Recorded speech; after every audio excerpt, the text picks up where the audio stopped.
Are long sole agency agreement periods ruining estate agency? Today, I'm joined by the wonderful Chris Ellis, who is an estate agent from Kent, and he's here to talk about why he believes the long sole agency agreements is ruining an estate agency. Chris, talk to me.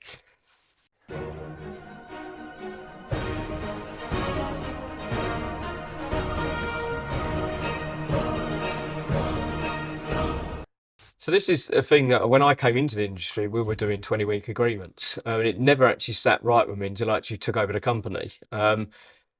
Why do you need to convince somebody, or why do you have to say to somebody, you have to stay with me for 20 weeks to sell your home? Surely that shows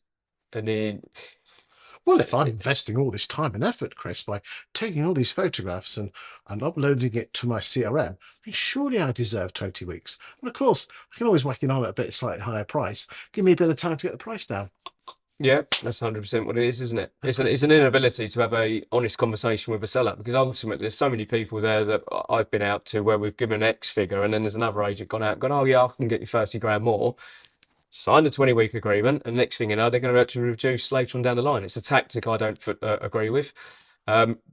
We have less people withdrawing from us on a 0-week agreement than we did going back 10 years ago when we 0 0 week, yeah.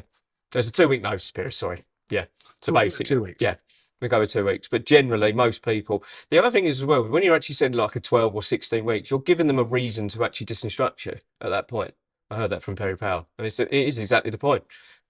So the way I see it is you're giving them a reason to disinstruct you. Do you believe that the time periods mean that overvaluing is a greater menace? 100%.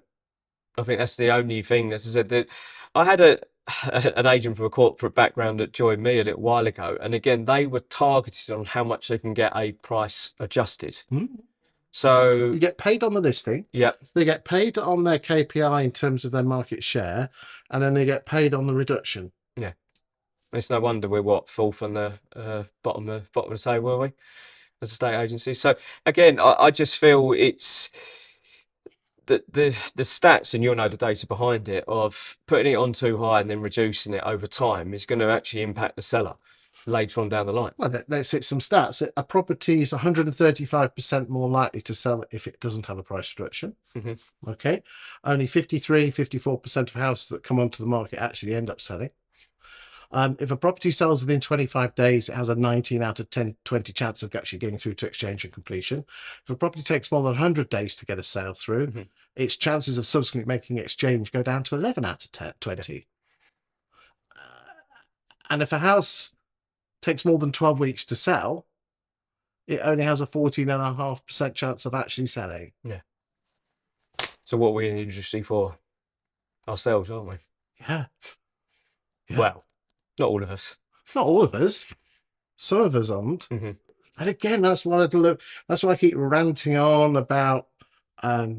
I'm very famous for ranting on about overvaluing, and I'm very famous about pie charts. We'll do a pie chart video in a bit, but overvaluing, it is the biggest scourge of our industry. The thing is as well, though, is we got the data ourselves. We're achieving consistently over 100% of the asking price in every property that we deal with. But ultimately with that, we get a number of buyers, we get a number of offers, and we end up selling it a lot quicker. So the timing it actually takes to sell a property is shaved. We're obviously working on a no sale, no fee in some instances, aren't we? So ultimately, if we're pricing it more keen at the very beginning, it's going to get a better price, it's going to sell quicker, and it's more likely to go through. So the logic, why would you not price it more keenly and attractively to get that amount of interest? Because I base my success as an estate agent by being number one on the pie chart. And I would rather not lose the listing to my competitor, because that means someone doesn't love me, and because most estate agents are egotistical, self-centered, they just hate losing. And they'll do everything in their power not to lose it. Can you remember when you saw the light? Well, it was when I took over in 2016. I got rid of contracts. So there's plenty of homeowners there's plenty of estate agents that own their own businesses that still overvalue. the thing is, it goes back to, it's just basics, isn't it? For me, it's like at the end of the day, like if you, Do you not like losing listings? oh, I don't know, but I don't like them. No, I don't like Yeah, it. but how did you get that one over? How did you square that circle that you kind of accept it and move on and not take it personally as a personal indictment? You know, I put 20 hours on the market, but I lose number 21. Oh my God, it's like a dagger through the heart. How did I get over it? We're just not suited. It generally is. It's through from my past experiences of the struggles that I've had in the industry that and personal issues where ultimately I just look at it now and I can get over that because I know the next person.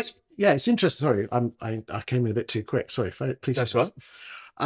Someone said to me once, "What's the biggest thing that I can have as an estate agent that will make me stand out?" And that is the ability to love rejection and learn from it. Yeah. You know, if an estate agent loses a property because of overvaluing, that's your fault. Okay, fault's the wrong word. You caused that you didn't prove your valuation. Yeah. Strong enough. I lost it to fee. You didn't prove the fact that you were worth more. And I never think that we value properties anyway at the end of the day. Of course we don't. The market decides what the house is, what the market's worth.